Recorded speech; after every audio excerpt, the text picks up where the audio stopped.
Per cent কিমান আহিছে 93.83 93.83%। নমস্কাৰ বন্ধু বান্ধৱীসকল, আপোনালোকে কেনেকৈ আছে? আকৌ ভালে আছে? ময়ো ভালে আছো। যিহেতু কালি 10 এপ্ৰিল গৈছে, যিহেতু মেট্ৰিক পৰীক্ষাৰ ফলাফল ঘোষণা কৰা হৈছে, তো আমালোকৰ কেজিবি এটা ষ্টুডেণ্টে মানে কি 94 বুলি আমি ক'ব পাৰো, সিহঁতৰ ঘৰত আহিছো অলপ উৎসাহ দিবৰ কাৰণে।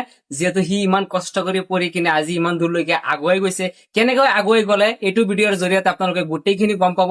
আৰু যিসকল ছাত্ৰ ছাত্ৰী, আৰু এটা কথা কৈ লওঁ, যিসকল ছাত্ৰ ছাত্ৰী মেট্ৰিকত বেয়া কৰিছে, তোমালোকে টেনচন নলবা, ভাগৰি নপৰিবা। কাৰণ আজি হাৰ মানি গলে নহব।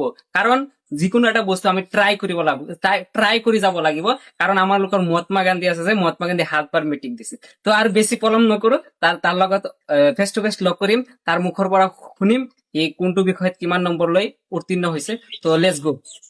তো ফাইনেলি মই সিহঁতৰ ৰুমত ভিতৰত প্ৰৱেশ কৰিলো। যিহেতু আমাৰ হাতত দেখিবলৈ পাইছে অসমৰ ফুলং গামোচাৰে তাক সম্বৰ্ধনা জনাম। আৰু তাৰ নামটো কি, তাৰ মুখৰ পৰা শুনি লব। খালি আছা ন?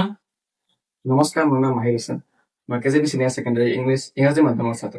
মাহিৰ হুছেইন, তো কেজিবি চিনিয়ৰ ছেকেণ্ডাৰী স্কুলৰ পৰা এইবাৰ মেট্ৰিক পৰীক্ষা দিছে। তুমি এছামিছ মিডিয়ামৰ পৰা দিছা না ইংলিছ মিডিয়ামৰ পৰা দিছা? ইংলিছ মিডিয়ামৰ। ইংলিছ মিডিয়ামৰ পৰা দিছা। তোমাৰ পাৰ্চেন্ট কিমান আহিছে? 93.83 83%। তো তুমি গোটেই বিষয়তো লেটাৰ মাৰ্ক পাইছা। কি তোমাৰ ড্ৰিম কি, তোমাৰ সপোন কি? যিহেতু তুমি আজি ইমান দূৰলৈকে আগুৱাই গৈছা, কাৰ জৰিয়তে আগুৱাই গৈছা? বা টিচাৰৰ সহায় আছে না নাই? মা দেউতা কেনেকৈ চাপোৰ্ট কৰিছে? টিচাৰ, পৰিয়াল, মোৰ বন্ধু বান্ধৱীসকল, মোৰ ভাতৃসকল, সকলোৱে মোক বহুত চাপৰ্ট কৰিছে। তাৰ কাৰণে মই তলত আহিবলৈ সক্ষম হৈছো। তুমি কি, তোমাৰ ৰিজাল্ট যে এনেকুৱা হৈছে, তুমি কিমান আশা কৰিছিলা যে মই কিমান পাৰ্চেন্ট পাম? বা তোমাৰ থিংকিংটো কেনেকুৱা আছিল যে মই এক্সাম দিছো বা মোৰ ইমান পাম, বা 90 পাম বা 98 পাম? কিমান আশা আছিল তোমাৰ? মোৰ আশাটো 93ৰ পৰা 94 এনেকুৱা আছিল। তথাপিও এটা ভাল ৰিজাল্ট। মই ইয়াকে লৈ সুখী আছো। তুমি কিমান ঘন্টা কৰি ষ্টাডি কৰিছিলা? ষ্টাডিটো অৱশ্য বেছি কৰা নাই, মানে যিমান পৰ্যাপ্ত সিমান কৰিছো। আৰু যিমান মানে মই সকলো চাবজেক্ট, সকলো বিষয় অলপ চুবলৈ চেষ্টা কৰিছো ডেইলি।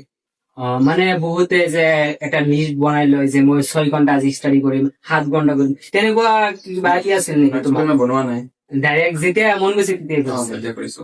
কাৰণ আৰু যিবিলাক ছাত্ৰ ছাত্ৰী আগন্তুক দিনত মেট্ৰিক দিব, যে সিহঁতক কি কব অলপ কৈ দিয়া। তুমি যিহেতু 94% পাবলৈ সক্ষম হৈছা, যে কেজিবি চিনিয়ৰ ছেকেণ্ডাৰী স্কুলৰ পৰা। কেজিবি চিনিয়ৰ ছেকেণ্ডাৰী কব গলে এটা কি ক'ম আৰু, এইটো হ'ল কেজিবিৰ গৌৰৱ বুলি ক'ব পাৰো। আমিও কেজিবিতে অধ্যয়ন কৰিছিলো। চব আমাৰ সৰু ভাইটি আৰু বহুত গাঁৱৰ মানুহ বিলাকে, মানে ছাত্ৰ ছাত্ৰী বিলাকে কেজিবিতে ষ্টাডি কৰি আছে। তো কেজিবি স্কুলটো কেনেকুৱা, বা কেজিবিৰ টিচাৰ